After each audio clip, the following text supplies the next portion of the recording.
All right. Welcome in, everyone. Get ready for the stream.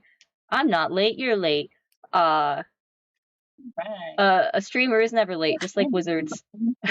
Streamer. Streamer, you're late. Streamer. What am I listening to? I'm hearing feedback. Why am I hearing myself? That's a good question. Why am I hearing myself? The voices are Where kicking is it in. coming from? I think it's coming gone. from me, maybe? No, I don't think so. I mean, it could. Are you on speaker? On the phone, yeah. Well, Okay, it might be that. Yeah. Well, it's not there anymore, so I think we're fine. AirPods. Anyways, hello, chat. We made it. Streamer. Salty is glitching because he glitches. But hello there, Chica. Chica Champion. Hello there, the Theodore Pinnock. Hello there, he M3 Sensei or something. Anyway, hello everyone. Hello, welcome in. Today we have obviously me. We have my friend Salty here, who is not a Christian. And we have my dad, Popsicle, over here. He and I are Christians, and we're gonna do a silly little stream where Salty asks us his random questions about Christianity, and we try and answer them. Well, we will answer them. So I mean, I'm gonna try. My goal, I'm not gonna lie, but my goal of this stream is to just stump you on a question. Go like, oh, I don't know. Well, I mean, we've got 2,000 years of histories of answers, so well, you can not try. 2,000 years old now, are you? I'm not, but the church is, and I'm part of the church, so therefore. But you are not the church. You're. But I am.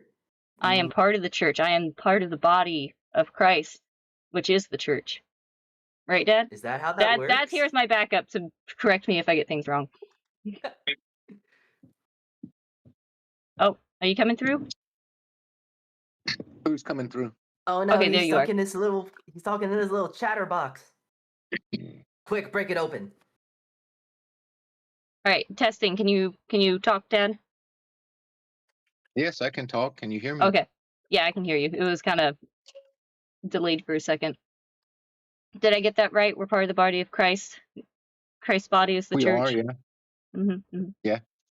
Okay, so. Well, I got a funny little question to start us off then.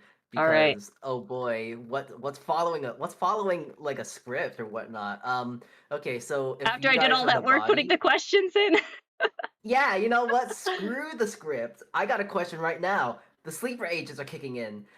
Shoot. So okay, so if you guys are the bodies, then who's the nervous system? I mean, that's part of the body. Yeah, that is true. But like, there's Paul other goes pieces into it of in the body. in one of his letters. You know, everyone serves their purpose within the body. What about what about the soul? The soul. Actually, no, that would just be Jesus, wouldn't it? I don't know. Yeah. You can look at it like there's like I think one of your questions was about self-expression. And there's different passages that talk about if your gifts and like what you're called to do is like a hand and someone else is a foot, like don't compare you being a hand and the other person being a foot. Like we all have different places within the body and things we're called to. I'm glitching. Oh my god, I'm glitchy and I'm not even that bad. I can compose myself. Jeez. Well, all right. Shall we jump into the questions? I think that would be for the best. Yes. All right. So, first question is killing okay in the eyes of God? Short answer is yes. Killing is permitted in defense. Murder is not. And so the way we'll do these questions is I'll state them, and then if you have any follow-up questions, you can ask them, and then we'll answer. Okay, so I'm mostly going to be asking a lot of silly hypotheticals at the end of the day. But like, okay, so Oh geez, I don't know how to explain this hypothetical, but like, okay, so if you kill someone in self-defense, but what if now someone comes around and tries to kill you, even though you killed their let's say in a theoretic, a dad was trying to kill you, but their child is now trying to come kill you. Is that child more now justified because So would they be trying to like even outside of like even outside of Christianity, you can just look at what is killing in self-defense. If the dad had, he was pulling a gun on you, or he was putting you in a situation where you feared for your life and you shot him, you're killing in self-defense. If the kid down the street hears about that and he comes to you to kill you, you are not putting his life at risk, so he would be murdering. Okay. I feel like that was less of a Christian question and more of a legal question. Yeah. Hey, is it okay to kill someone if they also are trying to kill people too? Yeah. Do you have any follow-ups on that, Dad? That's moving into vengeance. Vengeance. Oh yeah. You know what? Let's ask that while that's that's hot on the brain. Oh wait, I got something. Wait, this plays into it. So there's a verse in the Bible, like Old Testament, where it basically is saying, like, eye for an eye, tooth for a tooth, or like, you can fill me in on this, Dad, you might remember better, but like, if someone does this to you, you can do only that much, the same amount back to him. And in the ancient world, that was a moderate response, because in the ancient world, if someone, harms you, you wipe out his entire bloodline, kind of mindset. Yeah, the eye for an eye, tooth for a tooth was, limiting what was the norm. So, in the regard of going back to that analogy, so if you killed this person's dad, self-defense and all that.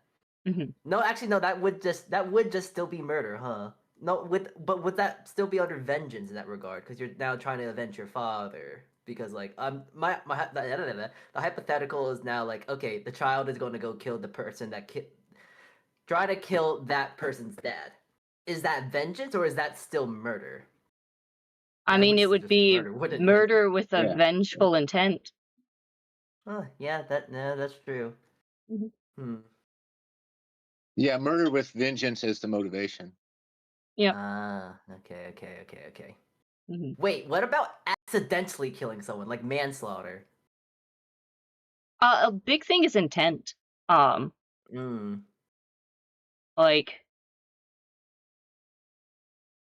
I guess I want, like, Dad, if you accidentally, there's some, like, you didn't follow a safety procedure, and it led to someone's death, and it's manslaughter. Would you take that to confession? Maybe to confess, like, your negligence? Well, yeah. But what if it was like... It wouldn't necessarily be, depending on the degree of negligence you had, it wouldn't necessarily be, a mortal thing. Mm-hmm. It'd be probably more of a venial. Yeah. So quick explanation on that, Salty. Yes. There's mortal sins and venial sins. So mortal sins have to meet a criteria of can you help me out? I'm trying to remember, Dad. Really bad. Well, yeah, really bad, but it like, murder and things that are like very serious like that. But it has to, for it to be a mortal sin, you really it has to do it on purpose. Yeah. You have to know it's bad, and you have to, choose to do it. And, there's a couple other criteria. So it's a very purposeful evil act that constitutes a mortal sin. And venial sins, there's not so much. I mean, it's still bad. It's still wrong. It's just, it doesn't deprive you of the grace that you received. So I look at it this way. So imagine like there's a window and you're looking through the window, and coming through the window, the sunlight coming through the window is God's grace that he pours out on you. And your venial sins are small things that kind of get in the way of that, are smudges and dirt on the window. So you want to, you want to confess that and like regularly clean the window so that you are more capable of receiving God's grace. And then I guess like a mortal sin where it's a very serious and very intentional kind of thing. I don't know, you could think of it as like you close the curtain, so now you're cut off from that grace until you come back and confess it, and then can open up the window again. Okay, so it's like what is it? So it's like oh, I accidentally slammed the door really loud and just made someone wake up earlier. Like, oh, that's like a small minor thing, for instance. But like, oh yeah, murdering someone is very, very bad. Yeah, the door slamming, if you were intentionally slamming it to wake the person up, would be probably a venial sin of just like being unkind. I don't know. I'm not sure like what technically we would call that. Yeah. Not it's kind of the intent though. Intent. Yep. It's all about the intent. It's like. For chat, I know I see people. Oh, Salty's attack quiet. Hang on. Here. Oh, I can change that. Let me adjust I can change that. I can eat my mic. I'm not sure if that's gonna actually fix it or not. Yeah. Let's see. Yummy. I love my mic. It tastes like metal and aluminum and steel and like wiring and electricity. Yummy. Should I try and turn up your volume a bit so that way you're not having to eat your mic? Sorry? Should I try and turn up your volume a bit? Yeah, like what's my percent currently at? On Discord? Yes. It's not letting me select it. Where is it? Right click. Right click.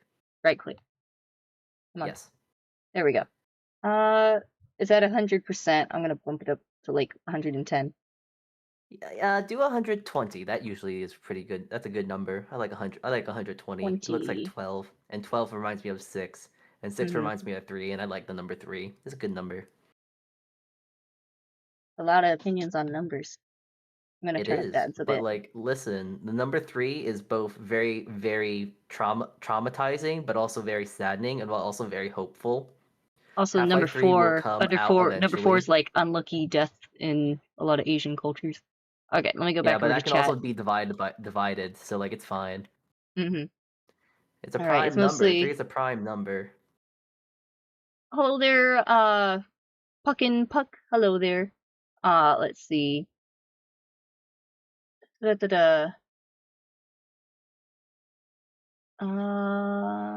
see. The Theodore Pinnock says manslaughter is still bad because you have unjustly deprived someone of their life through your negligence. Yeah, so yeah, still bad.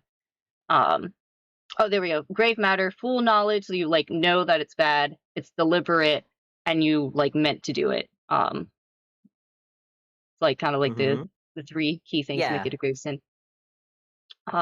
So the big thing here is intent, though. Like the thing between something bad and then like really bad is really just the intent, from what I hear. Yeah. Well, no, it's gonna be great. Like he said, it's grave matter, full knowledge, and deliberate consent. That's the criteria for a mortal sin versus a venial sin. The grave matter. So it's got to be something serious. Murder is serious. Telling your wife she looks nice in that ugly dress isn't really grave matter. Yeah. Okay. I think too, and again, like the consent part, even for like smaller sins, like if you have a handicapped individual, they're operating on a different, they're operating different. So like what they're capable of committing as a sin is different from a like someone that has their full mental capabilities. Okay. Like, if there's someone that's doesn't have, is severely handicapped mentally, where they don't have a good understanding of things. They have like their mind stuck in a very childlike brain. Mindset. Yeah, like the age of reason is what, like 7, I think, where you can start understanding things more. And if they're stuck at like a 5-year-old's brain, they can't really be held to the same, they can't give the consent in the same way as a fully functioning adult. Yeah, exactly. Let's see. I think we have another. Let's see. What was it? DZBW says, why did Paul teach that there's no forgiveness without the shedding of blood when Jesus and Ezekiel taught that God freely forgives in Ezekiel 18 and parables Luke 15 and the Lord's Prayer? Let's see if we understand this question. So I just want to get this thing out. Okay, go I ahead. do have a real quick follow-up thing I want to ask. Mm-hmm. So, okay, I hope this actually shows on your stream because it's a really funny idea I had. So on the Jesus scale of beatitude right here, all right? Oh, so I see. I'm imagining on that sense, murder is like a big old 10, but then on the other side, like lies are kind of like, oh, that's not really that bad. Like saying that, oh, hey, your dress is good today. Like that's like a 1, maybe like a 3. But like the murder, yeah, that's like a big old 10. Yeah. I would probably think of it as like 1 through 8 is different levels of venial sins. And I don't know, you got to understand, like, all sin to God is devastating because it takes us away from him, and he loves us more than we could ever comprehend. So anything that takes us away from him is not good from his perspective. Are cars sinful in that regard? Huh? Car? Did you say are cars sinful in that regard? Because theoretically, you could drive away from Jesus. You can't. He's everywhere. He's everything. You can't drive away from him. Wait, but the body. You said the church is. What if you're driving away from church? Oh my God, you're driving away from Jesus. So no, because we are the church. We are the church. You're just driving the church around. Okay, so if I drove away from you, that means I'm driving away from Jesus. So that means cars are sinful. But he's everywhere. That's just gonna go in a loop. Okay, so to my understanding of this ordeal as well, I do completely understand on the Jesus bad scale of beatitude and all that whatnot. Where's my funny thing? Oh, hold on, wait. The PNG on the scale of beatitude and all that whatnot. From what I'm hearing, cars, that's an easy 5, like 6. Cars aren't sinful. You're driving away from Jesus, though. But you can't drive away from him. I don't know. A car is from his a car is made from things in his creation, and he is in his creation, so he's in the car with you. You can't drive away. Okay, so then in that regard, take the car off the chart. It's not there. It's like a 0 then, right? It's not there. It's like it doesn't relate. down there. It doesn't apply. Okay. The cars don't apply. Surely, it is just an object. Surely. It's not an action. I don't know. Cars do they do have a lot of action. They do move a lot. Anyway. So I guess, the running away, taking the car out of the equation, the running away from God, wouldn't really, not accepting him. I don't know if, I would list that as a sin. There is, blasphemy against the Holy Spirit is very serious. Could you elaborate on that, Dad? What's that? What? Just turning away from God and not accepting. Yeah, that's foolish. I mean, it's foolish, and there's sins that you're going to commit by not following him, but the act of not turning to him itself wouldn't be sinful. It's everything else you would do because you're turning away. So it's just kind of like a thing of proxy then. I guess you could be pride. You could look at it, turning away from God is likely, could be attributed to the sin of pride because you don't think you need him and you're better and you know what's best. That's pride. Okay. Mm-hmm. So sorry. Oh, some lies can be up there at 10. What's that? Depending on the lie, it can be up there at 10 with murder. Wow, really? So like the power scale Yeah. of lies can go up to the same idea of Oh, murder? yeah. Really? So I if think you it's the lie damage about that's done. someone and you destroy their life, so they can't get a job anymore, and that sort of thing, Okay, then that's right up there with murder, because Okay, you've sensible. essentially destroyed them, and it's a lie. Okay. So like almost like to an extreme analogy in that regard, if you lie to someone saying like, "Oh yeah, drinking that water is safe," but it's actually cyanide, no, that is just murder actually. Okay, never mind. But no, if you do a cancel campaign where you completely, make up false accusations and completely destroy someone's life, and it's all based on a lie, for whatever your gain, then yeah, I guess the power scale or beatitude scale, you could look at it of how big of an impact your sin makes on the people around you, or other people. So what you're telling me is that instead of just a lie, let's say that this lie was actually just a really big lie, that would be as bad as murder then, like this? If it's a lie that destroys someone's life or leads to a lot of people suffering, I would say, yeah. Yeah, like a really like this lie, it's a lot bigger than the other lie. So like that means this one's worse. Yeah. Then, yeah. Yeah. Oh, yeah. absolutely. Yeah. Okay. Sorry, my brain is one of a 6-year-old, so like I need visuals, and I'm sure like chat also loves the visuals as well. Very funny. And if you capitalize all the letters, it's even worse. It's probably 11. It's 11. If we capitalize the numbers, all the letters. All the letters. Oh yeah, hold on. Yeah, you know what? I got that, King. Hold on.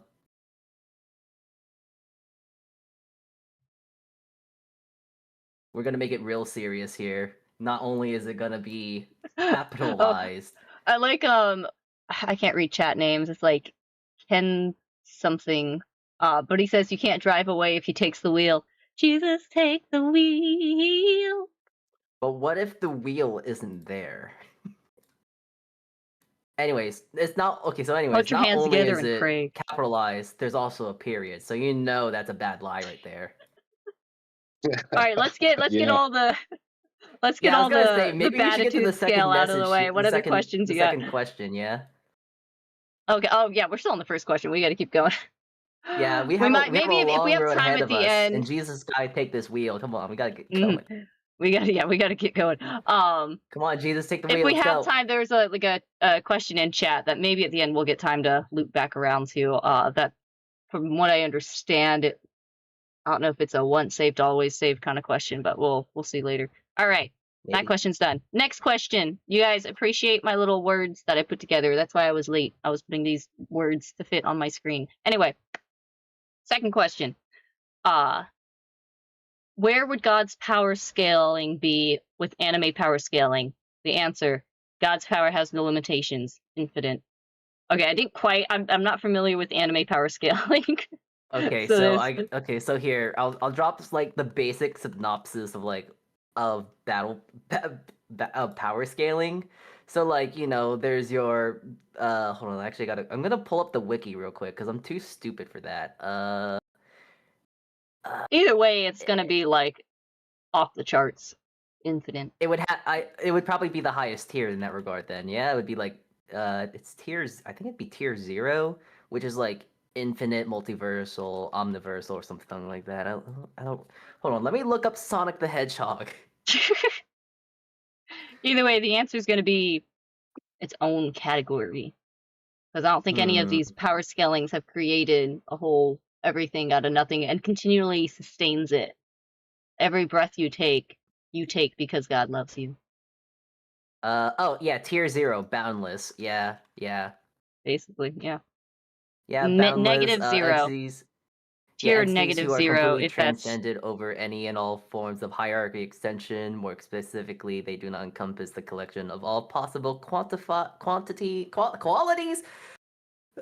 Okay, yeah. So it'd just be completely infinite then, yeah. Yep, infinite. Outside of time too. Infinity. Mm-hmm. Outside of time. He is outside of time. Wait, are you telling me now that because God he created is a black time? Hole? No, he's outside of time because he created time in the universe. But doesn't maybe I'm misremembering my astronomy, but doesn't black holes bend space time? So like, could you theoretically we're getting into some really stupid conspiracy It could be a thing, fun but like, sci-fi story. Go into a black hole to find God. That'd be a fun Yeah. sci-fi story. Wow. Yeah. Yeah. I don't know, anything you want to add to that, Dad? What, the power? The being outside of time. Well, Salty God's was outside of wondering. time, yeah. Yeah. I was gonna ask a follow-up question, but I feel like down the line with the questions here, it will pop up so where I can ask that. So Yeah. All right, we'll keep going since we're still early in the questions. All right. yeah, we gotta get this train moving. Yep. Okay, so this one it didn't fit in one thing. So to kind of question 3 and 5, which is why are there so many interpretations of Christianity, and what the how do you say that? Floke. What the fluke What is the floke? Christianity? And so the answer, where's my thing? Is Christianity is the religion that follows the teachings of and about Jesus Christ. There is one interpretation, understanding of Christianity, and many misinterpretations of Christianity. So And with I would say like the main things that you have to believe to be a Christian is in the Trinity and in the death and resurrection of Jesus Christ, and that he was fully God and fully man. So like the Holy Trinity, right? Mm-hmm. So bell peppers, celery, and carrots, right? No, it's I don't know if it'd be funny to watch it on stream, or maybe I'll send it to you. The Trinity is very hard for the human mind, but it is one God, 3 persons. Okay. I'm also just like, man, that I guess that joke didn't really fly that well. Wow. Hold on, wait. I think I have a soundboard for this. Yeah, I didn't get the joke. I don't have one actually. I didn't get the joke. Because so in cooking, there is actually something that the South uses because usually I get what you're saying. stuff, Okay. Yeah, usually standard stuff it's like mirepoix, which is celery, carrot, and onion. But in the South, I believe carrot was hard to grow. But bell peppers, they were easier to grow. So the Holy Trinity would be peppers, celery, and onion, I think. I always forget it. I don't know. I can never remember if it's carrot or if it's onion. Yeah. Or no, it's carrot or celery. So I always forget it. Like, yeah. Also, Theodore Pinnock, he knows what I'm talking about. That's mortalism, Patrick. There's a funny little Lutheran satire video about St. Patrick. Satire. I was trying to remember who it was. That's funny. Yeah. I'll have to send it to you. I don't know, maybe we'll watch it if we have time on this stream. But it's hilarious because there's been many heresies and like misunderstandings about what the Trinity is, and like it's very hard to make an analogy for the Trinity. And so the video is St. Patrick trying to teach the Trinity to some Irish guys, and he's trying to get these analogies, and the Irish guys just keep going, "That's a bad analogy, Patrick," and then referencing different heresies. It's a very like a lot of that might probably go over your head, but it's very funny. Anyways, so kind of like how the bad analogies I've been making this stream. Yes. Sure, something like that. Okay. Yeah. Oh shoot! I was gonna. Okay, there was. Oh yeah. So okay. So coinciding with like the first question I asked, then, because you said that there's many misinterpretations. Could that be considered a like? I forgot the other. Okay, so what are the 2 lies again? Like, there's the bad one and the not so bad one. The not so bad. So venial, are the misinterpretations venial and mortal? Yeah, the penial one. Venial, is, V, I imagine, with a V. Oh, venial? Venial. Venial. Yeah, venial. Like bean boozle, right? No, V as in vector. Oh, venial. Okay. Venial, yeah. Okay, it took me 2 tries to get here, but here we are. Venial. So like, would misinterpretations of Christianity be venial in that regard, or like? A heresy, I think, would be mortal. Mortal? So like a heresy is, I don't know, how would you define heresy, Dad?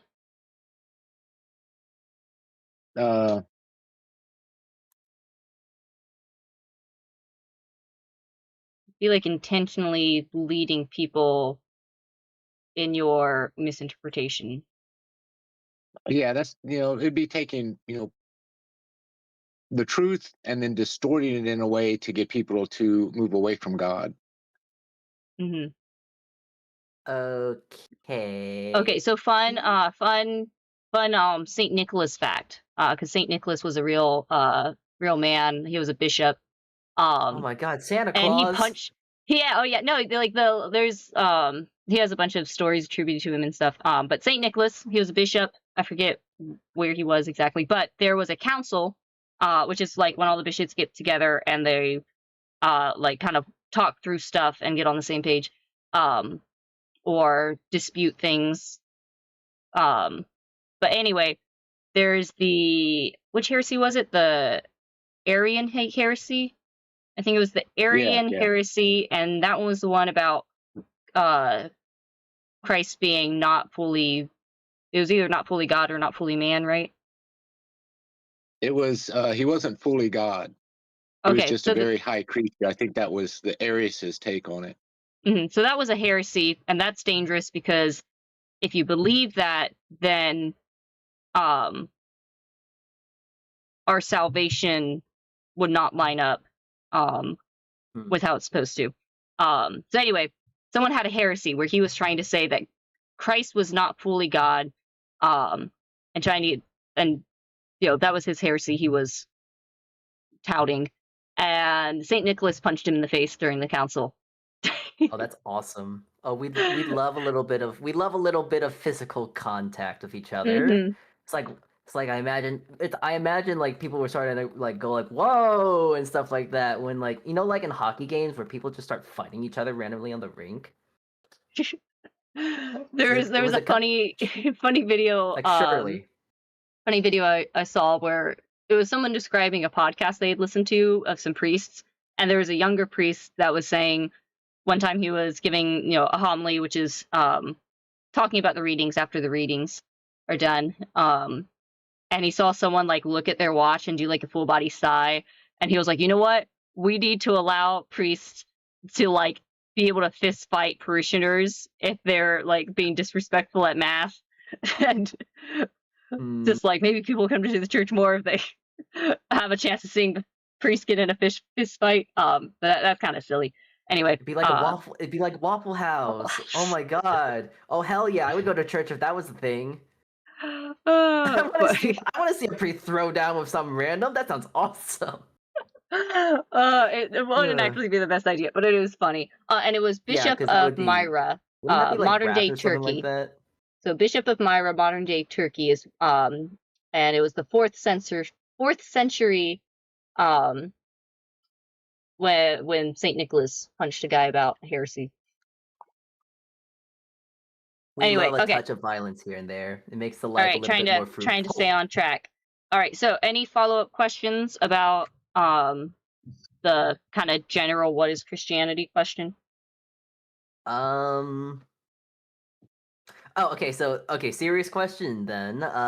So Christianity is like the basis. Like Christianity is like Christianity, or is Christianity itself based on something else?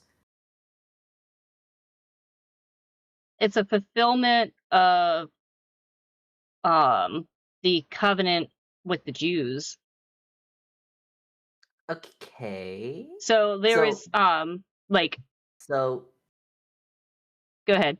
So okay, no. So I was gonna ask like, so in that sense, is Christianity kind of based on Judaism in the sense of that timeline, or? Did you want to say something, Dad? No. Christianity is Christianity. It ain't got.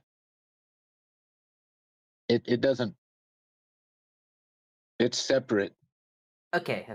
Mm-hmm. It's its own thing. Yeah. Would it be fair to say, Dad, that like,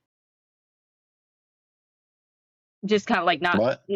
Would it be fair like, because before Christianity, Christ was using Judaism to prepare his people, but you wouldn't say that it's like based on or fulfillment of Judaism. Yeah, well, you can kind of say, since it's he's the Messiah, the fulfillment of what the like prophecies and stuff. Yeah, from the Hebrews and Jewish religion, then he's a fulfillment of that, and it starts new. I mean, it's the New Testament. It starts new. You see time actually split there. Mm-hmm. Yeah, yeah. Okay, so there's you can kind of say we grew out of Judaism. It's a fulfillment. Okay. Mm-hmm. So, but like, it's very, very, very different from Judaism back then, and especially Judaism now. Yeah.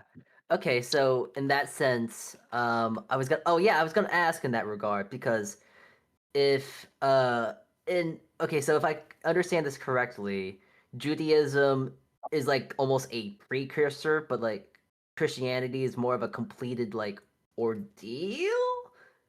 Yeah, like Ish, so. Yeah. Ish. Okay. So like salvation. Without going too deep in some crazy details, and that's kind of look at it this way, sum it like up into a very stitched up basket. So if that's the case, because I actually do got this is a genuine question in that regard. Because isn't it okay? So first question to line up with that question. If you were to be in a different belief, such as, I don't know, like Buddhism, is that sacrilege, or is that like? I mean, you're not foolish, part of, like you said. Like, if you're not part of Christianity, then you're just not part of Christianity, I would think. Oh, really? What do you think, Dad? I mean, yeah, you're Christian and you follow Christ for your salvation, so you're not separated from God and you don't experience eternal death. You have eternal life. Buddhist, no. Okay. And then sacrilege, because his question was like, if you're part of a different faith religion, is it sacrilegious? But I would think if sacrilegious, I feel like that'd be someone that would be like a direct attack, so like if you come up into the church and you start knocking stuff over, you slap a priest, that's kind of sacrilegious. Okay, so like in a sense of a way, it's like, okay, this is a really that's just analogy. being a heathen. Theodore's got it right. Sacrilegious would be like going after and like purposely disrupting or disrespecting a Christian space, like in a church or whatnot. So for lack of a better analogy and metaphor, it's religious racism, I guess. Okay. So I think I actually asked the wrong question, so I'm gonna try and rephrase it. Okay. In the eyes of a Christian, if someone else believes in a different faith, is that like, I don't know, not sacrilege, but is that like what Mr. Popsicle said earlier, foolish? I mean, our perspective, it'd be foolish. You'd be a heathen, and the way we'd look at it is all the different religions, they have part of the truth. There might be certain things in all the different religions that relate to the truth, because the truth is the truth. That this like, oh, this is my truth, or relativism is all BS. And so there is truth. There is one like definitive truth that does not change. Okay. And so we believe that truth is God. And so all the other religions, they might touch on the truth in different ways. They might get some of it right. But we believe that in Christianity, and for us particularly in the Catholic Church, that is the full deposit of truth. Okay. So, now that I got that, so since he talked about how Judaism was kind of like the predecessor in a way, is that would still be considered foolish, no? If you were like This is the part where in the that internet sense. doesn't like, so I don't know what to say on the internet. I don't know. That I don't know.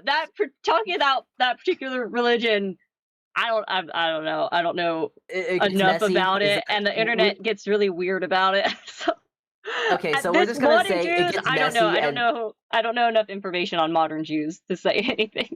okay. So we'll just sum it up as it gets messy, and that's about that. I think so. That'd be safest, yeah. Yeah. Okay. Yeah, I gotta remember this is your channel. Hi. I'm Salty. Come at my channel. Hate me, please. Now, if I was educated in this area, I could talk on it, but I honestly just don't know enough in this area, so I don't really have anything to add there. All right. Any more questions? Should we move on to the next one? Yes. All right. Let's see. All right. Number 4. Question number 4. Why is self-expression usually a no-no? Answer. Oh, wait, no, I gotta fix up. Hang on. What? I got it mixed up with the other question about Satan. Oh! So, hang on. Hang on. Oh yeah, self-expression is Satan. Okay. Yes, I understand now. Okay, I got my things mixed up because okay, I have it on screen now. This answer is supposed to be about Satan, but it's really funny with the self-expression. Okay. I understand this correctly then. Okay. Yes. No. Hang on. Let me fix this answer. Hang on. Okay. Hang on. This is the wrong answer. Hang on. Another little thing on our board here. I'm gonna put this right here.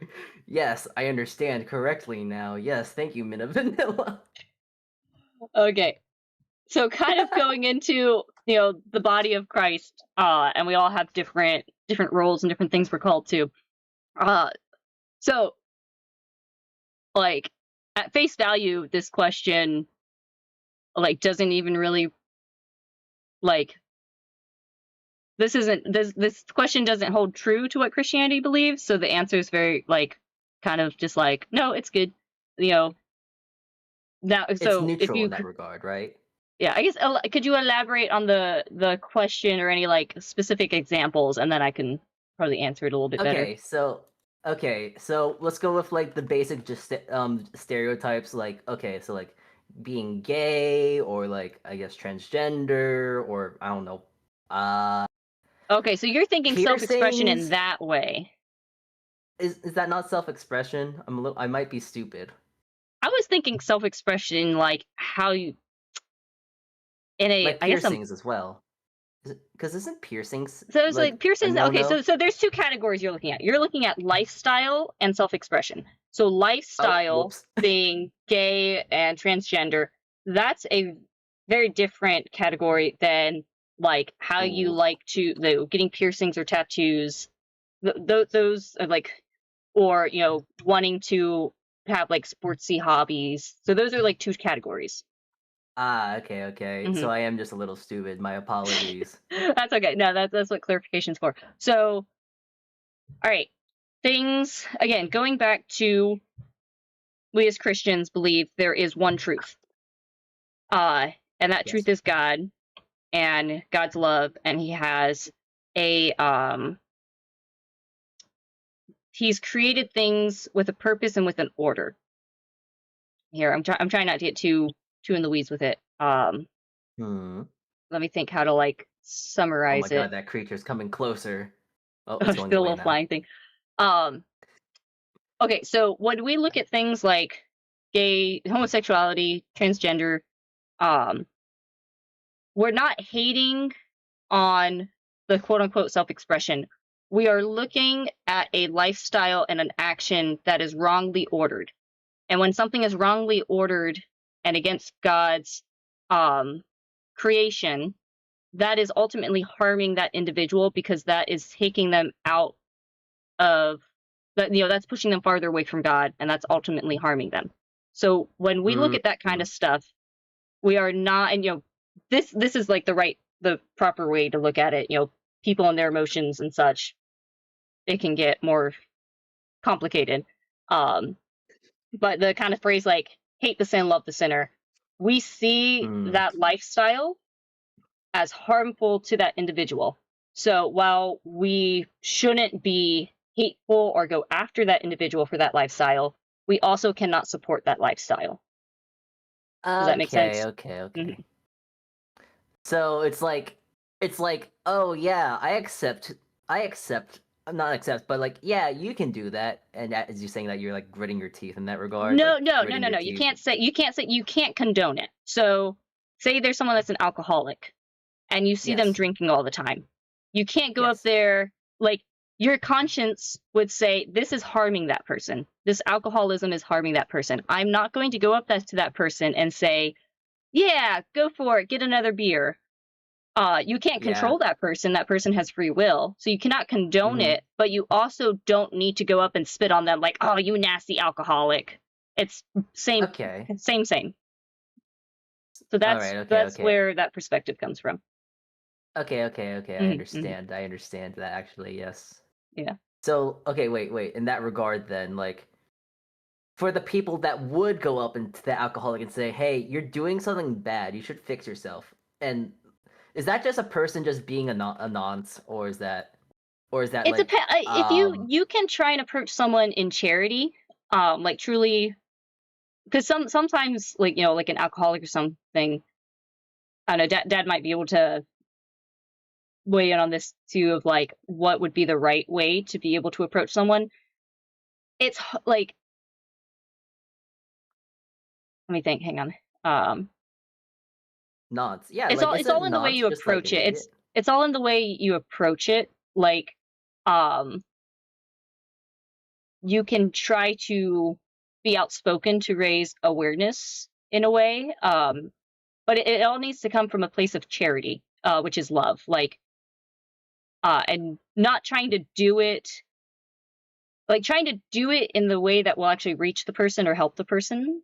I don't know. I feel like almost like, no way, I think I kind of understand. So like, you don't want to go up to them and say like, hey, stop that. You kind of almost want to like, maybe like organically, in like a sense of like, hey, how are you doing? What you drinking? And then you kind of eventually roll up to the idea of like, are you okay? And stuff like that, or no?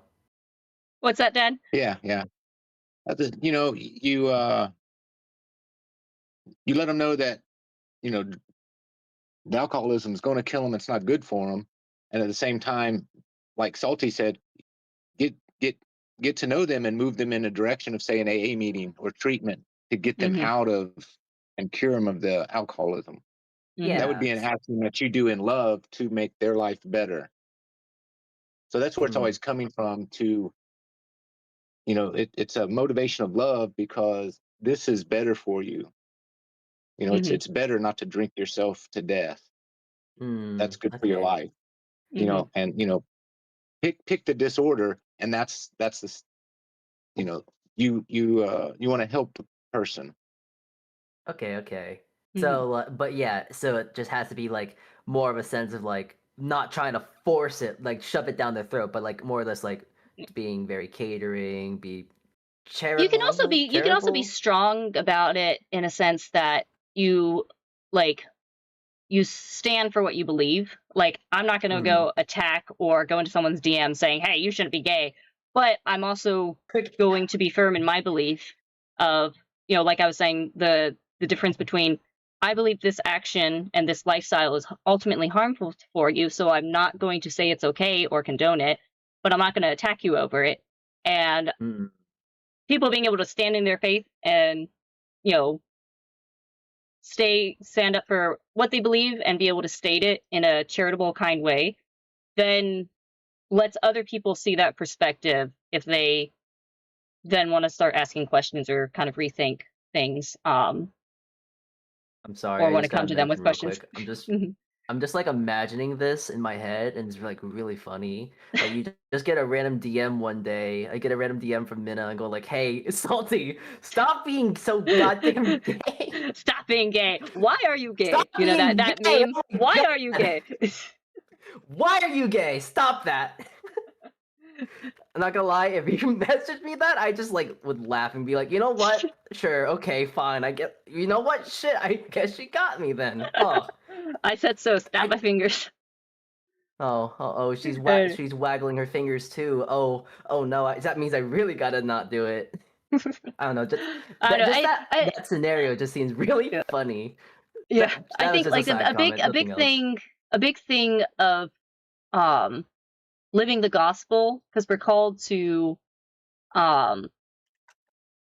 like live the gospel, and some people are called to like really go out and what's the word, like go out, what's the word, Dad, for like going out to like talk to people and evangelize. Like some people are called to like really go out and evangelize. All of us are called to evangelize, but the like what I see my place in it is living my faith, being true to my faith, and God is the one that converts the heart.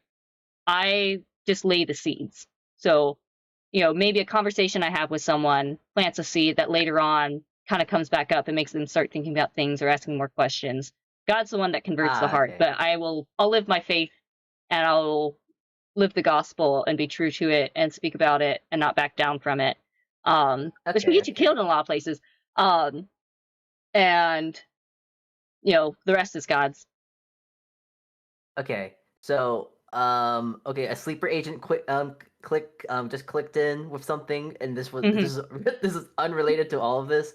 But I'm gonna ask another question first because I'm slowly forgetting it. Never mind, I have completely forgotten it. I'm gonna go back to the other question I was gonna ask. No.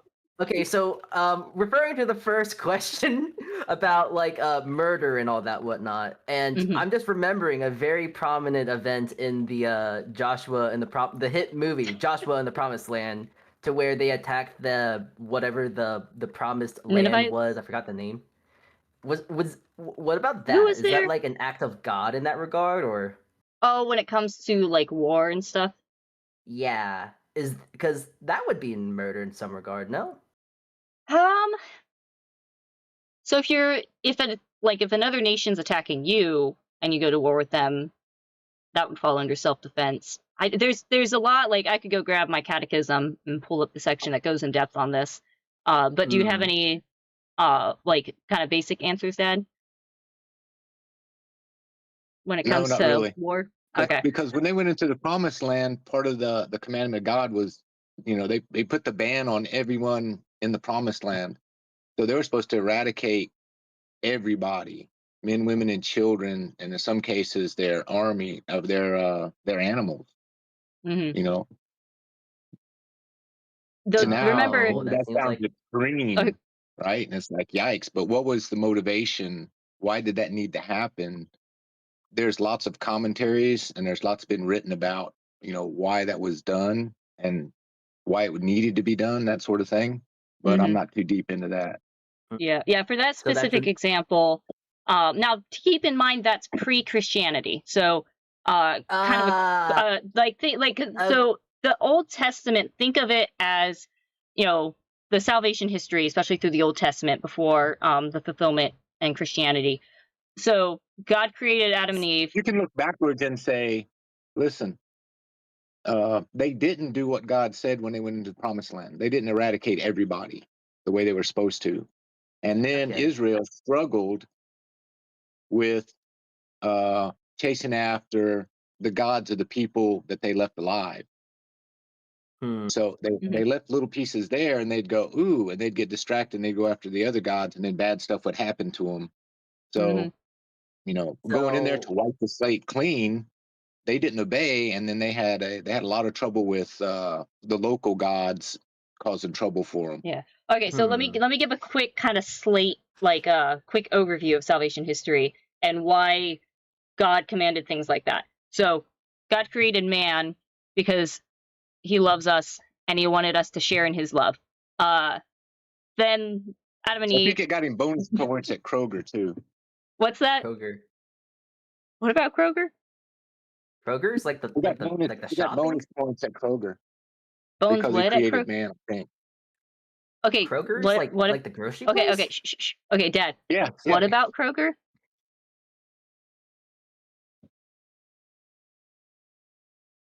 Mr. Popsicle. That's why he created man, so he could get bonus points when he go to shopping at Kroger. What? Yeah, okay. That makes total sense. Yes, you gotta That get makes those no savings, gotta get sense. those deals. That makes no sense. Anyway, okay. Try and give a quick because what was it? I think I mentioned it when we did that funny movie stream. The book, Yes. A Father Who Keeps His Promises by Scott Hahn is really good and really kind of helped me understand like the kind of overview of why God was doing what he was doing through the Old Testament. Basically, anyway, after original sin and we were then completely like, separated from God, he wanted to get us back in I don't know if communion's the right word, but he wanted to be able to bridge, like there was a sin entered, it cut us off from God. He wanted to be able to bridge that gap and, connect us back to him. To do that, he had to prepare a people. And so salvation history is a whole lot of him trying to work with his chosen people, the Israelites, and he would set things up like, okay, I need you guys to do this. And then they'd mess up. And he was like, okay, well, I need to put in some more guidelines. So here's some more rules, some more things to try and keep you on track. So let's do this. They'd mess up again. And so more and more rules are added.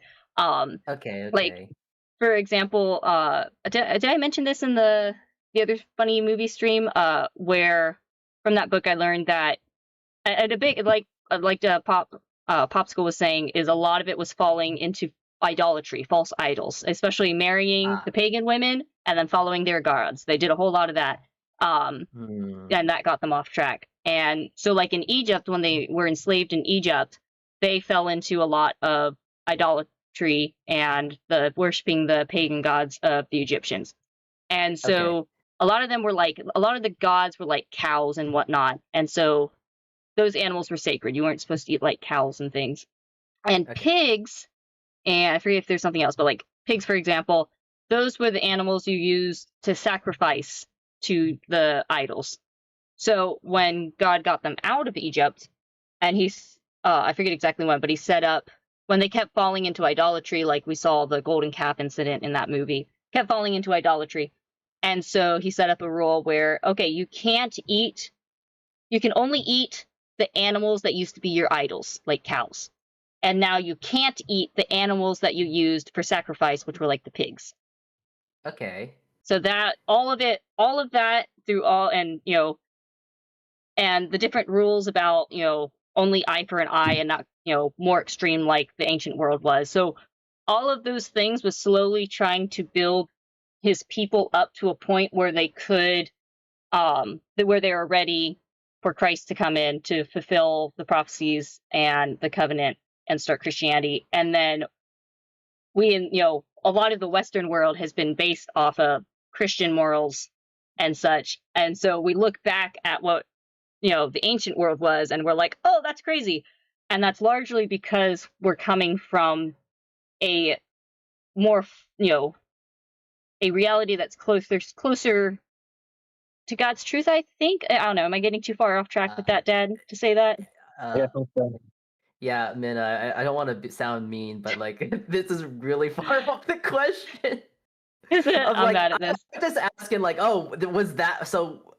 I was just asking, like, oh yeah, so that thing of them invading that land, was that like bad? But like, I'm getting the answer of like, since it was before like the New Testament and stuff like that, it's kind of null and void in that regard.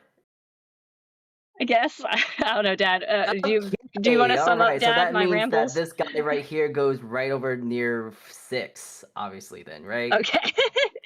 we'll leave it at that. Yeah, the movie was a 7, but in my heart, I gotta say it was definitely an 8. Dad, do you have anything to add up to wrap up my rambles on that? No, I think that's impossible. Yeah, oh man, I'm not gonna lie. I started to disassociate halfway. You were halfway through, and it's like, wait, Minna. We're getting off track here. We're getting off track. No, I was asking it's not. It's not. It relates. It's just roundabout. Okay, we'll move on. Question 6. Okay, next question. Yay! 2 in the weeds. Yay! All right. Anyway, question 6. Why do people often use Christianity as a cover-up for things, i.e., hateful stuff, or is this mental illness issue / verse It's essentially like, if you have autism, you gotta go to God, or like once more just kind of looping in like, if you're gay, you gotta go to God. Like, okay, maybe not that, because that's like, because like gay is a lifestyle. Autism is an effect on your body that you can't control. Let's get rid of the gay. Let's get rid of gay for a second. Let's talk about things that are uncontrollable, like some mental illness and ailments and stuff like that. Like, if you're autistic, that means you gotta go to church to get better or something like that. I don't know. It's funny because that's how the Jews viewed any sort of disabilities or illnesses, is that it was from your sin or your parents' sin. But that's not true in Christianity. It can be a nice little case of yes and, where like, I don't know, it's like autism or some sort of disability, you can still pray to God about it, but it doesn't mean like God gave it to you, or that it's caused by, something that's not just being in this world, So, from what I'm understanding, that means, oh shoot, it didn't. Oh no, it didn't save. Oh, hold on, wait. Okay, wait. I actually do got an actual question about what is it? So like stuff about like. Okay, I don't know how to word it because now I'm kind of I'm still disassociating from the last conversation. Sorry. No, it's okay. I'm just not very. All right, if I start rambling like that, just cut me off next time. Okay. Okay, so just generally people just using like, it goes against my religion, so I hate this, or like something like that. Like, why do people do that? And I say hate like this because in like social media, you see they're most likely like a bunch of just rage bait and all that at the end of the day. But like, why is that like such a common cop out for like people going like, you eat meat, I'm vegan because it's against my religion or something like that, and it's just ever so happens to be Christian or something like that. Like, is that just people being stupid, or is that actually probably because I don't quite grasp the question, or I'm trying to think of examples of that kind of situation. I can't quite think of examples. Fair enough. Now here I'm trying to find where the answer was to this one. We're gonna put because I think I mixed up the answers. Here, let me just come over here. Of like the basic answer of, because I thought you were like using Christianity. I don't know. Here, let me. Using it to like tarp over like the real issue or something like that, like saying, you're depressed, you just need to pray to God more, kind of thing.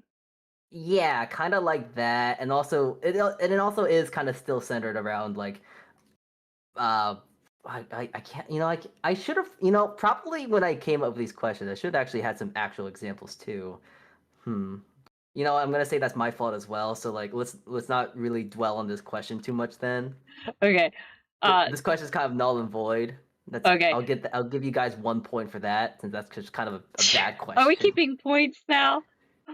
Yeah, we're doing points of good questions and bad questions. That was a bad question, so I'm at -1. I'm at -1. You guys are positive by 0. Okay, cool. I will say the answer we had for that question was like, why do people use Christianity to cover up hateful things? And the answer is because it's easy. The use of Christianity as a cover for evil actions is wrong. But I feel like we didn't quite have the same understanding of what the question was. So no, that pretty much is it was the answer I was looking for. I think of like, just people just being nowhere in the church or the Bible says you should conceal your evil by using Christianity. It's very much the opposite. All right, okay. I'm also just gonna preemptively just put a little number here. Okay, so that's a 0 for you guys, and I'm just gonna put this -1 right on top of my head here. There we go. -1. Bad chat. question. All right. There we go. Okay. Question 7. Does Jesus ball? Answer. Oh, again, I've got these all mixed up. Minna, this is the most important question. We need to know if Jesus balls. Well, he is Does he God. ball? How could he not ball? He's God. He's infinite. He's everything. He But knows he's not ball. He Kobe created he Bryant. created ball. He not only can he ball, he is the ball. Oh my god, he's the ball. So he He's doesn't the just ball. ball, but he's also the ball. He is. He's balling. Oh my Ball. god, that's awesome. That's crazy. He is. There we go. Not only is he ball, but he is just the ball itself. He is the basketball. He's getting in the hoops. He's not just doing the hoops. He is the hoop. Yeah, sure. Okay. All right. Ball. He is just right. a ball. He is a sphere, circle. He is all. He is ball.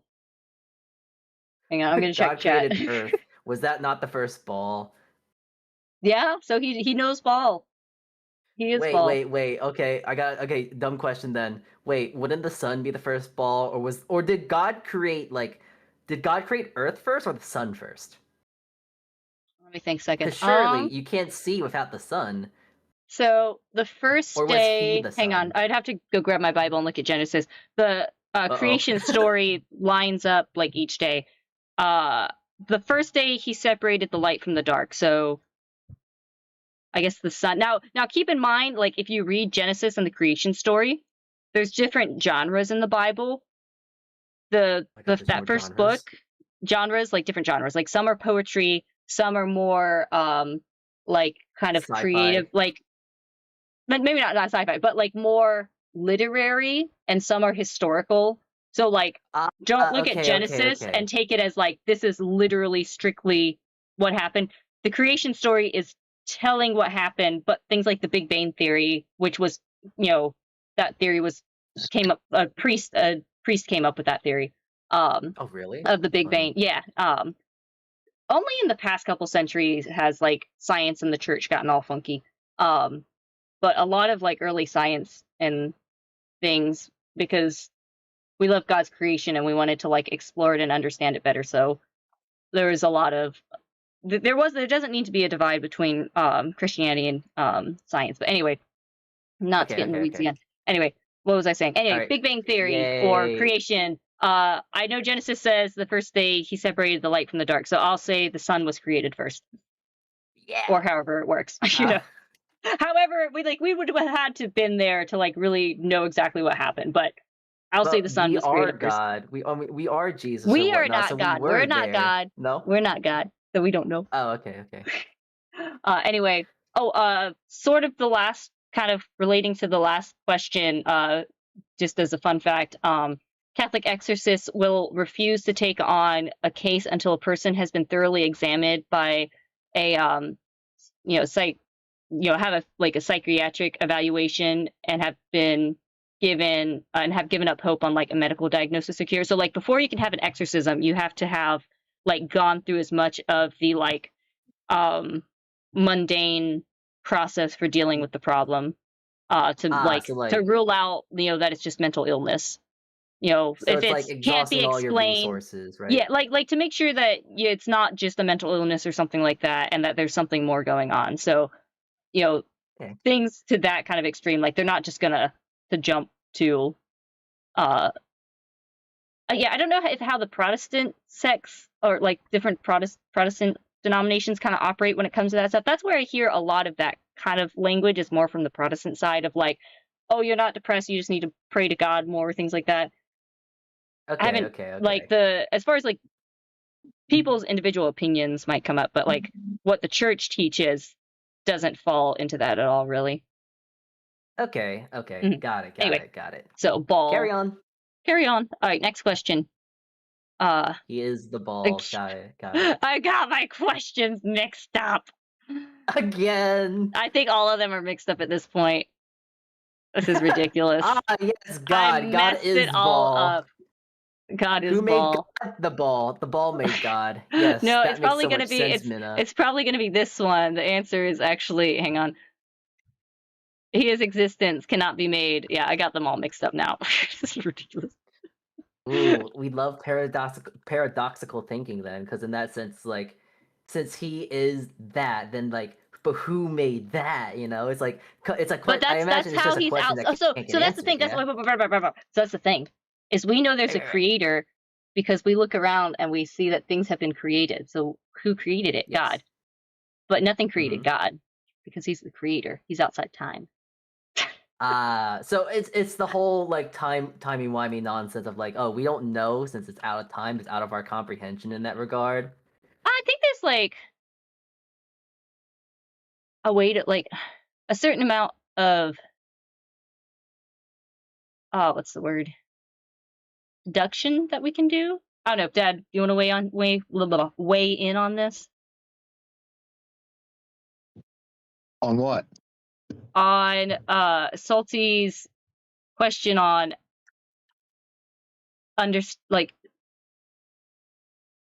like how God simply is and not created. I mean, wait, if you just say he just is, then like I kind of get it in that sense because it's just like, oh, it just is. He's always been. So like there's times in the Old Testament and the New Testament where he refers to himself as like I am. Like he like there's no beginning or end. He's outside of time. Like so, and the way he views us is like all now in like Dad's explained it to me before. How do you explain it? He is existence. He just is. He so is it's who just is. like omnipresent, omnipotence, stuff like that. Yeah. Okay. I mean, to really lay it out, Aquinas really lays it out, but it can get really complex in understanding it. It's kind of complex, abstract, paradoxical in that regard. Ish. Yeah. But he is. That's what he says to Moses in the burning bush. I am who I am. So okay. that just says he's existence. We got to start somewhere. He's the necessary being that starts it. The more you know, you realize you don't know anything. So like that kind of does, yeah, kind of feels that. So it's just kind of like in that sentence of just like he just is. He's there. He's that. There is no creation. It just is. It's just that. He has always been, always will be there. Yeah. One thing I think of is certain things like that, or the Trinity, where our brain is just like it's kind of a mystery. It will be hard for us to like ever fully grasp it. And I think of it like, but God knows everything, so he can grasp it. And so us trying to understand it is like trying to teach a dog algebra. Like our brains just won't quite, like you reach a point where you at the top of reason is faith. So like you reason up to as much as you can, and then kind of from there springs faith in a way. Anyway. Well, yeah, he is. All right, let me see if I can fix my questions here. Okay. I'll read chat meanwhile because there's some stuff, there's some semantics going there. Technically, God does not exist because to exist is to have your being from something else. So God actually subsists, meaning he is the cause that is the foundation for everything else. Okay, that makes a lot more sense. Okay. Okay. I don't know how to. I know it just sounds like I'm going like, yeah, okay, but like no, that I'm saying that because like I got nothing else to. I got no rebutes. I got nothing. Like he doesn't exist, but he's just there. It's just like they're just there. It's just it's there. He's there. Yeah. He is just what he is. It is what it is. The epitome of that. It is what it is. He is what he is. All right, I think we got some questions on angels next. I think. I think I got it fixed. Okay, these I'm excited for these questions just because these are like real good scratchers for my brain. Let's see, because where we're at? We're at this one. Okay. Let's see. Then this one. Okay, this one wasn't about angels. Again, I've got my things all mixed up. I don't even know what I'm doing. Oh, the flashcards. Oh no. I've messed it up. Okay. Don't worry. Here. just say it for what it is. Okay, People will okay. get the idea. So the question is, why can you summon demons / Satan, but not angels / Jesus and whatnot? So Yeah. let me fix this answer here. And the answer is, angels are always with us. There's no need to summon them. Fallen. Oh wait, no. And is this? I don't even know if I get the things mixed up. Okay, this was number 9. No, this is the wrong one. Okay. No, I guess it's the right one. Anyway, answer is the angels are always with us. God's always with us. It's up to him if he wants to like reveal himself to us. Can't really force that. But fallen angels must be invited. So that's the way the summoning comes in. And you don't want to do that. You really don't. So are fallen angels like demons in that regard? Yes. Fallen angels are demons. Like Satan, right? Because isn't he a fallen angel? He's a fallen angel. And he's the big bad fallen angel, and then there's more fallen angels. He's John Fallen Angel, essentially. Yeah. And as Theodore says, you can't really summon any of them because you have no power over them, but you can invite them, which is what people think of as summoning them. And demons are all too happy to come along and ruin stuff. And there's different... You gotta be careful, because even things like Ouija boards and stuff can be an invitation. And you're gonna have problems. Oh yeah. It can open doors. You don't want to do things that can open doors. Like the spiritual reality is very real and very dangerous. Okay. So that kind of makes sense to like, why does this neighbor who is Christian hate it when I like play with tarot cards? Because I imagine tarot cards can be used as a gateway for that then? Yeah, I would avoid those too. Yeah. Oh, well, whoopsies. I love playing with tarot cards. They're fun. I don't know enough about tarot cards if there's like a certain way you do it, or I mean if you just physically have the cards in your hand and you're shuffling them, I don't think that's gonna do anything. There's no seances, there's no blood sacrifices, you just kinda shuffle them, put them down and go like, oh, that means that. So yeah, I don't know enough about it. I'd be cautious or look it up. I don't know, Dad, do you know if like you have to be more doing something that's what the cards are supposed to be doing, or is just even like having them kind of risky? From what I understand, tarot cards are a real risk because you're trying to get something that you don't need, like learning the future and different things like that. So it's a gateway. Okay. Yeah. Well, oh no, I guess I guess I'm dead then, huh? You're just at risk. And well, you know what? Once those things are in, they can be real hard to get out, I think.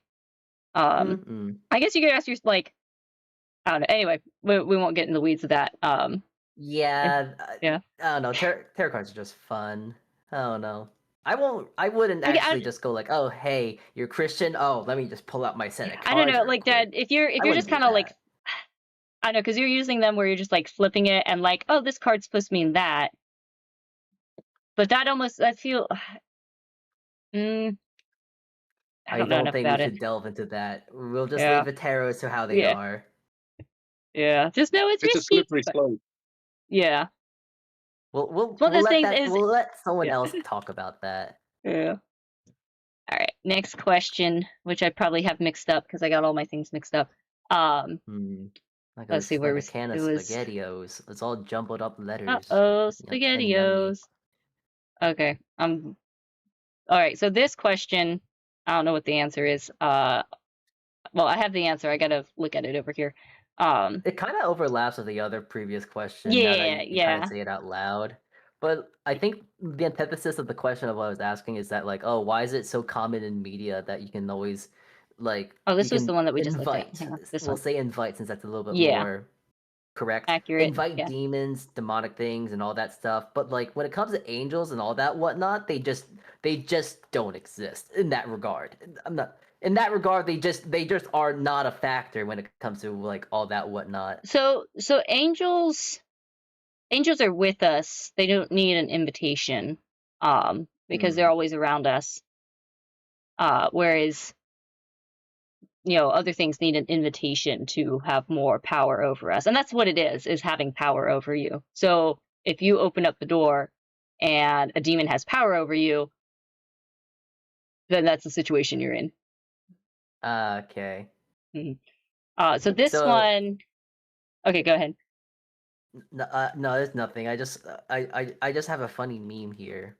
Oh, okay. Yeah, look at this. Jesus do be ballin'. It's very important and very integral. I'm waiting. It's there. Oh wait, yeah, that's right. Oh, I'm so silly. I forgot I could just put it in the... Okay, hold on, wait. Oh, I see it here. Hold on, wait. Oh, look at this chat. Jesus be ballin'. Holy hell. Look at this. Whoa. Oh my goodness.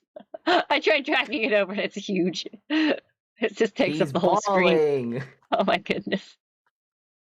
Oh, that's crazy.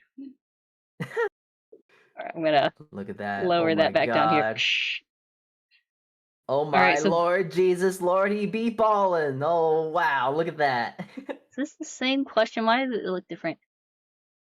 Okay, why is it easier? Oh, okay. Hang on. Let's see. Yeah. Okay, so I guess coincide with kind of the same. The answer is angels do so much that is taken for granted that we don't notice. Fallen angels are eager to hurt us, but we have to give them permission. So they're fallen angels, from what I understand, they're fairies. They're demons. They're fairies. Because fairies are because fairies are kind of in that same regard. Oh, okay. Where the invitation and stuff. Yeah. Yes. That's kind of what I more or less mean. Like, oh okay. Yeah, fairies. They're like, you have to give them like invite them. permission. Yeah. Yes. And they'll look for any loopholes. Silly. They'll try and trip you up. Oh, so they're genies. Oh, so you're telling me? Oh, wait. So that means like genies? Oh my God, genies are fallen angels. So you could, I don't know, maybe all of these legends, all the things across the world that are similar, like fairies and genies, maybe they all came from some experience, some universal experience of a supernatural nature. I knew of that demons. Genie from Aladdin was bad. Goddamn Will Smith. Oh, that one. I thought you were talking about the cartoon one. Oh no, I'm talking about the both of them. I'm just talking about that one too because it's also applicable. Mm-hmm. All right. Jeez. All right. Last question, technically, or at least from our list here. Question 12: is there significance behind the names of Jesus and God? And the answer is the names speak their natures. Okay. So, I think this relates to the Trinity.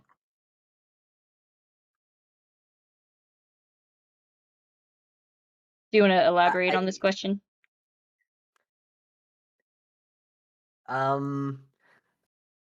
Okay, so like how some words have like root. Okay, so I guess it's more or less, I guess, like what does it like have any like history of like why do we call God God? Why do we call Jesus Jesus? Like the how like the language of the like word itself, or the history. Yes. Was it etymology? No, etymology is with bugs. Are you saying it's for thugs? No. I'm saying bugs. Etymology is bugs. Okay, whichever the other one is of history of words. Is it related? What's like that? the Latin roots, I guess. Well, it'd probably be more Hebrew. Like Hebrew roots. Like because there's a bunch of stuff like Yahweh and such. I know Dad knows a lot of like the language nerdy side of stuff. Do you want to say anything, Dad? Well, Jesus means God saves. Okay. And Yeah. Okay. then, So like, we reference God as, God, and that's just kind of a generic God. And he names himself, I am who am. And then however the Hebrews, the Israelites begin to say it and write it, references to he who is. And that, okay. I get it. So like in that sense, for like the word God in that name of just God, it's just better to say God than like, oh yeah, that's am. yeah. Okay. And it speaks to it, so both names speak to their nature. Jesus saves us, God saves, Jesus is God. And then God's name, he who is. But I would have to go look in the Bible. I think they call it Lord. He's got a bunch of different names that they reference that with, but it's all speaking to, his nature, his divine nature as God. I see. Why can't I have number 0000 says, God is from Germanic, when equals one that moves is sacrificed. Jesus is derived from the name Joshua, is what this guy says.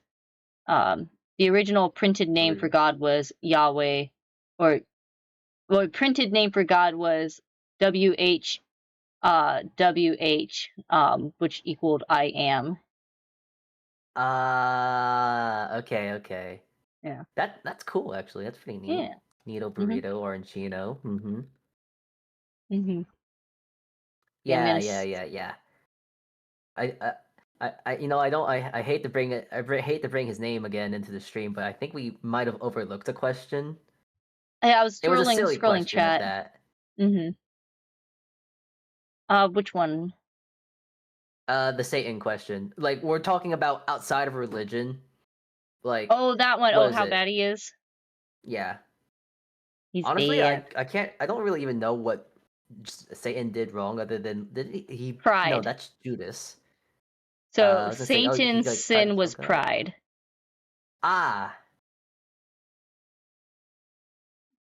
There is. So I don't know. he just I'm a little. committed a sin. Well, it was a sin. Like it was a total. So like the sin of pride is saying, I am better than God. So that is a total rejection of God. And so when you reject God, you are no longer in his presence. And so you are now completely cut off from all love, because God is love. His nature is love.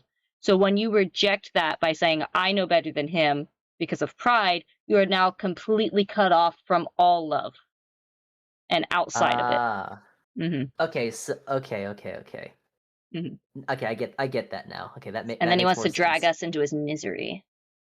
You know what they say, misery enjoys company. Exactly. Let's see, I'm skimming to see if there's any other questions in chat. But go ahead with any that you got. I am getting a real good consensus of a question of like in the sense of Christianity, is it just natural that there's just a lot of hypocrisy? Like that's human nature. I do acknowledge. What's up? Human nature. Like I think one of the reasons it's easy to see that the church is true and like is what Christ established is that it's lasted 2,000 years despite humans within it messing up a lot. And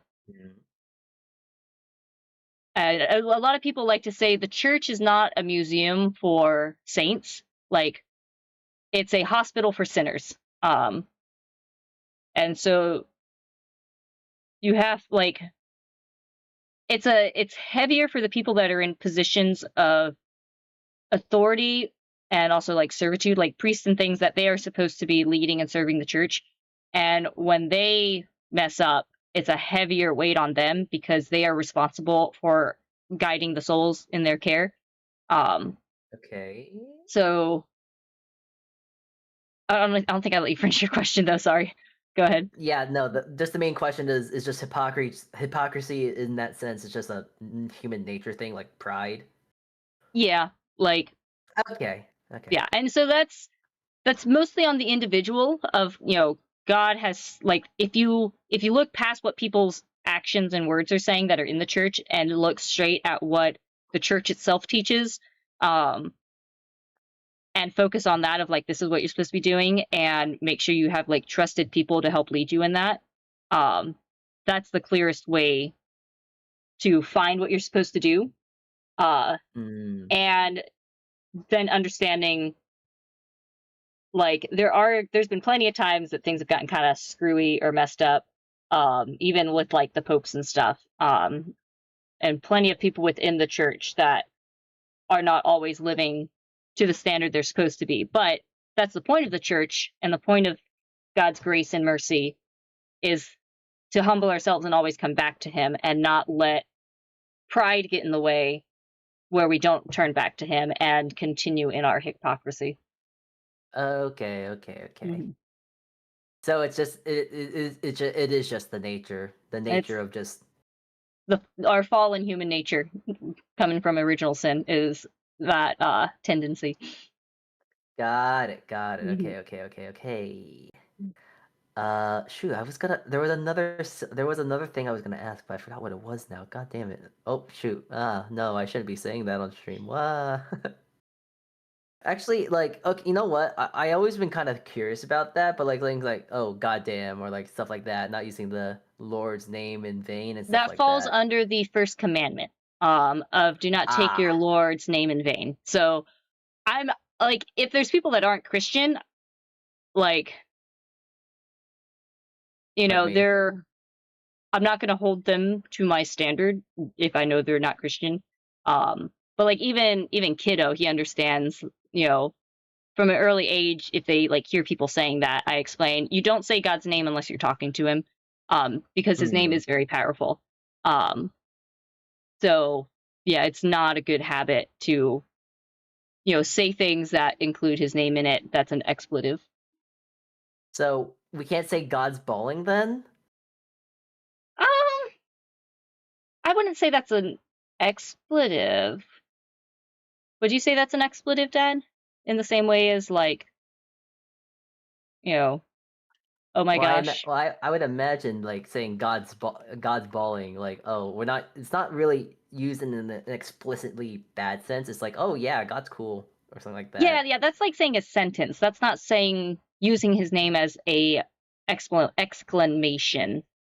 Like, God damn it. Because like you're referring to God in that sentence. Whereas like if you're just saying, oh my gosh, but you know, the other way, you're not actually talking about him, but you're using his name in a way that's not, you know, really relating to him, or, you know, paying the proper respects to that name. That thing makes sense. Okay. Mm-hmm. So again, like, go ahead. Yeah, continue. Oh, okay. You can finish your sentence. I was just going to say the same thing I said before of like, you not being Christian, I wasn't like, I'm not going to police people's speech. But yeah, anyways. Yeah. You wouldn't condone it though, right?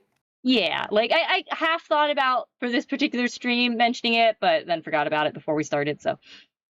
Yeah, unfortunately, it's since I didn't really grow up Christian or anything like that.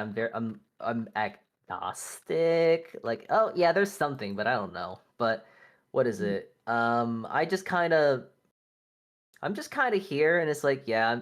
Whoops, I say the thing. I don't really mean ill will of like it's that. It's just like habit. It's just a word. To you, yeah, and it's kind of habit. Yeah. For me, it's just a word. It's not like I'm trying to disgrace something. It's just like it's like saying, fuck. I guess it's just like meh. Mm. It's an expression, I suppose. Yeah. Yeah. Do you have anything? I'm not gonna really. What? I was just gonna ask Dad if he had anything he wanted to add to how taking the Lord's name in vain works.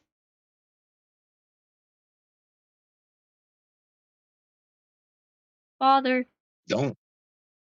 Just don't. Don't. Okay. Yeah. I'm not like gonna go get condemned to hell just because I said that, though, right? So the way heaven and hell works is the way heaven and hell works is God wants you there. He's reaching out his hand. He wants you with him. Okay. But he has given us free will, so he can't physically grab us and take us in. He's holding out his hand always, and it's up to us to hold on to his hand. But if we don't hold on to his hand and we never turn and look at him, then he can't bring us in heaven. So it's not God. God's never wants you to go to hell. He loves you beyond all measures. He wants you with him. He will never send you to hell. You can walk away from him, and then he has. Yeah, it's all your choice. He has no power to force you into heaven. That's your choice. Ah. Mm-hmm. Okay. Yeah. All right. Mm-hmm. Oh, okay. So, before the brain. So like, there's the seven deadly sins. Yeah. Mm-hmm. Mm-hmm. Yeah. And I hear, like, very rarely, but there's like the 7 heavenly virtues. Yeah. Yeah. No. Mm-hmm. So, like, Yeah. I hear that in some senses, if you do too much of that, that's also bad, or like Too much of the virtues?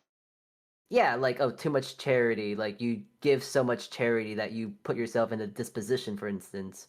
I don't know, like, I don't know, too much Maybe in the charity sense is of like, bad, or like, um, because like I hear that, like, oh yeah, you want to make sure you're full of these things, but at the same time, well, okay, I I would don't want to think throw like, this. say the charity, if you have children you're supposed to take care of, and you spend all your money giving to, a charity, or, in a way, and you're not taking into account like being a good steward and taking care of your responsibilities of your children, that would be pretty foolish and would probably put you in a like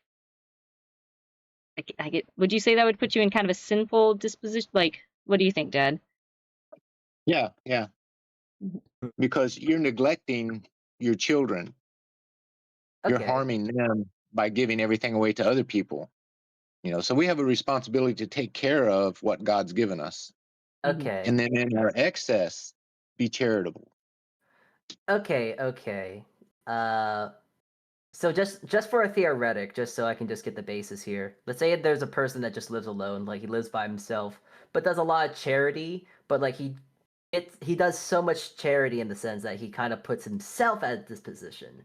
Is that just like a negligence of yourself in that regard, or I what's don't the know, deal with because that there's then? a lot of especially religious orders, they'll take a vow of poverty, which I'm not clear on like all the details of it, but they take a vow of like living at like the very bare necessities for themselves. Not getting, a Nintendo Switch or things like that. I would think. Oh, but Nintendo Switch is so cool though. Oh no, It has the Super Mario's, Minna. I know. So Minna. I don't know that much about like vows of poverty, and that's a different category. But yeah, a single person would be in a different position of how much they, could give away in charity or do versus someone that has, responsibilities to like children and stuff. Yeah. I mean, So that's just anything probably like anything, you can take most things to an extreme. In the Screw Tape Letters, which is a series of fictional letters that C.S. Lewis wrote, and there were letters between 2 demons, and it was about like this one demon that's trying to get this one guy. And one thing in one of the letters was talking about like, if you take anything and push it to an extreme, it can become a bad thing. Okay. So you can definitely be on guard for that kind of stuff. I do also just want to bring the opposite in the sense of like, oh, too much charity can be a bad thing, and that, well, on paper in certain circumstances. Yes. Could you now, with the thing of like, I don't want to say like sin in the way, but like, it's kind of, what is it? It's kind of very specific with some of the sins, I imagine, but like, let's say wrath, for instance, like in the sense of like you're trying to use wrath in a, let's say a fight or flight response, in a sense, like, someone is attacking someone, you can either just run away and get help, or you can take action and like I don't know, prevent So that sort of you thing? could be Would that talking be about like righteous anger or righteous wrath, where you know people that are enraged at what they found out in the Epstein files. There is a righteous anger, and you know that, I guess that would be a feeling, and then what you do with that feeling is, if you have the power, trying to dismantle the evil. So okay. would that kind of answer your question? Like, Yeah, if there's kinda. an evil in the world, and um you want to stop that evil, and you have like a righteous, you know Anger, like a anger about it, rage. and Yeah. then or Is conduct your is actions to try and correct or stop it. yeah, would like that in the sense be sinful, or is that like No, because righteous, I it all imagine? comes down to actions. Like, our emotions are just our emotions, and then it's what you Yes. do with those emotions and the actions you take, that drive that kind of stuff. I hear a kid awake, so I might need to probably wrap up. It's a Okay, little one. okay. But if you can sit on my lap for a Yeah. minute, if you got any follow-up questions. You had a dream. Not really. I don't have any other follow-up questions. If anything, the whole lot of like the little bag of questions here that I have right now, it's just kind of a bunch of silly hogwash, a bunch of silly stuff here and there. Like, oh, what's Jesus's favorite food? Does he like bread more, or does he like apples more? I don't Yeah, know. I don't know. I don't think we know that one. The characterization. I need to be relatable to my characters. No, No, that's true though. no. It's fun to like go through, especially the New Testament and stuff, or things like the show The Chosen. I haven't watched it yet, but a lot of people like it because it's easy to feel kind of distant from the gospel when just like reading it. And I hear a lot of people really like The Chosen because it helps them really like understand, like, this happened, this really happened, these people were here, these things happened, and see it in a not so distant sense. So actually, kind of questions like that are kind of fun to contemplate. Of like, Jesus as a person, because he was fully human, and I think that's partly why he was fully human, is one, so he could pay the price for our sins, and um, because he had to be fully human for that, also fully God to pay all of them. Anyway, but also it's he is relates to us because he felt the same, even though he was sinless, um, and he still struggled with temptation and hunger and all the things that we experience. It's the baby. Yeah, that's. I have to mute I him imagine because that. I don't want him to accidentally say his brother's name. No, I understand. 100%. But since the lad seems to be up and about, I imagine we should probably wrap up then. Yeah. Yeah. Dad, do you have any closing wait. thoughts? Oh wait, go ahead. It's a random silly question, but like, Popsicle can go first. Hey, go for it. No, I didn't have anything. Oh, I didn't have anything. All right, so this is just a completely unrelated question. This is not religious.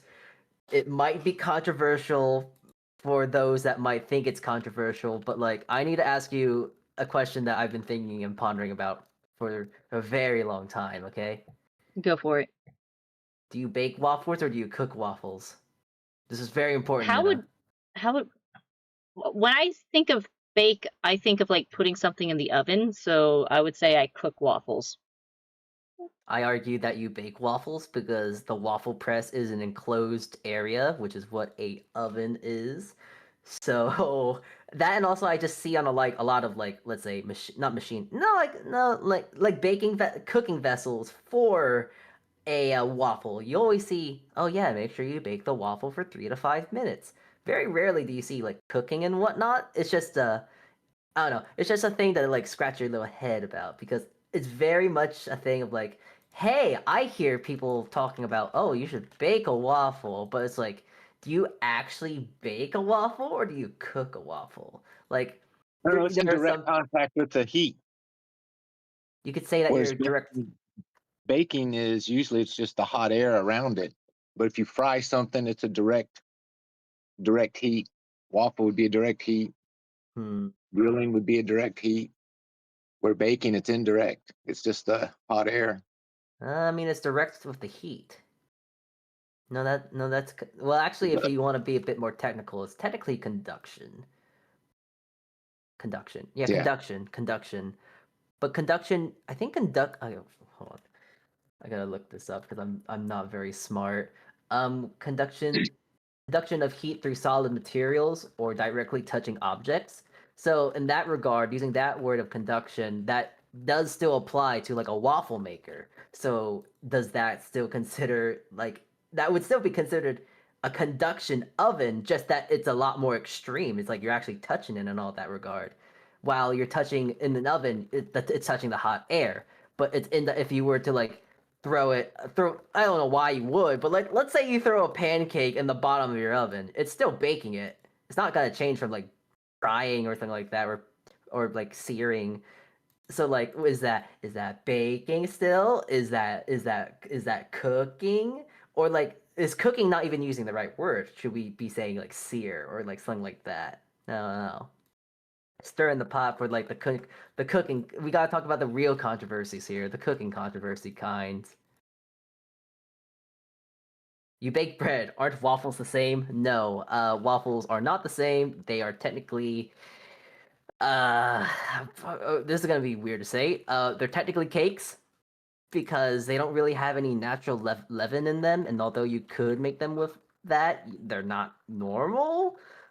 It's not normal to make them with yeast. You can, but they usually, most often than not. It's also in a batter form, so it's more of a cake than a bread, which is really weird to actually say out loud, because then it's oh yeah, then the opposite of a waffle isn't a pancake, it's actually French toast, because French toast is kind of like bread, since it is literally bread that's then soaked in something and then seared. So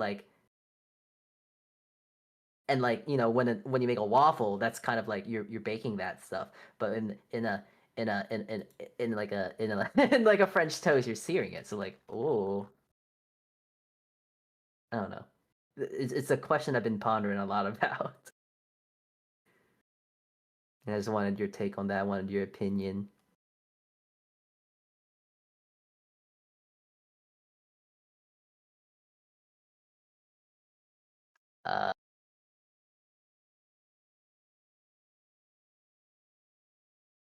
Was that a little? I mean, they're the same type of food. Good. That is very true. Minna.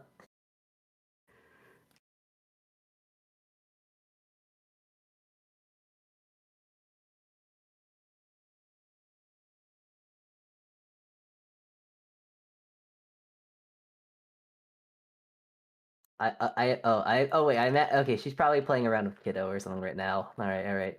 Oh, she's prepping us for a raid. Yeah. Where are we going? Where are we dropping? Kirsch. That one, that creature, right? Hello. Hi. Hello. Okay. Anyway, yeah, we're gonna go raid Kirsha. Yeah, I'll charge that. Hang on. Yeah, we're gonna do that. I was saying, I think my thing wasn't working. I was saying that I was supposed to wake up at 4:30 for this stream. And my body woke up at 3:30. So I think I might go take a nap. Yeah. It must be late over there, so. Well, it's like 7 a.m. But I woke up at 3:30 a.m. You definitely probably want to go start your day at the very least, or as you said, take a quick nap. We've been going hard with the festivals. I think today's going to be our at least a chill morning. Okay. Hopefully the rain holds off when we do more festivals. Anyway, thanks for joining. Yeah, this was very fun. Thank you for entertaining this silly idea. I'm glad you had fun. I know I rambled some, but I tried to I mean, I can definitely say I'm a percent more Christian than I was yesterday. So, or like, how long were we streaming? 118 minutes ago. I'm a percent more. I have a percent more understanding of Christianity. Yes. So for what that's worth. Were you gonna say something, Dad? It a bit more. Good. Yay! So yeah, I will say like, hey, thanks for helping me understand a few more things. It does make more sense. Yeah, I'm glad. Yeah. I think it was fun. A little bit of education, a little bit of shenanigans, a little bit of memes. We love a bit of shin and nans. We love the little bit of shenanigans together too. Yeah. Just the most important thing in the entire world though that I'm very happy that we got down, that Jesus does in fact fall, and the Jesus ball. bad scale of baditude lies in murder and lies in Judaism, and also Christmas hat. Christmas hat. Punching a heretic. Yes. Punch a heretic today. Yeah, punch a heretic in the face. Probably not. No, yeah, that would be wrathful. I don't know. No, it would probably be excessive. It would probably be excessive. You'd probably want to go confess that. Yeah, probably. Hey, my Pope's man's thing in the box there. I want to punch someone. I'm gonna switch. Hang on, let me go. Where's Discord? Too loud. Okay. Yeah, let's go. Signing out. All right, until next time. Stay fresh, my friends. Bye.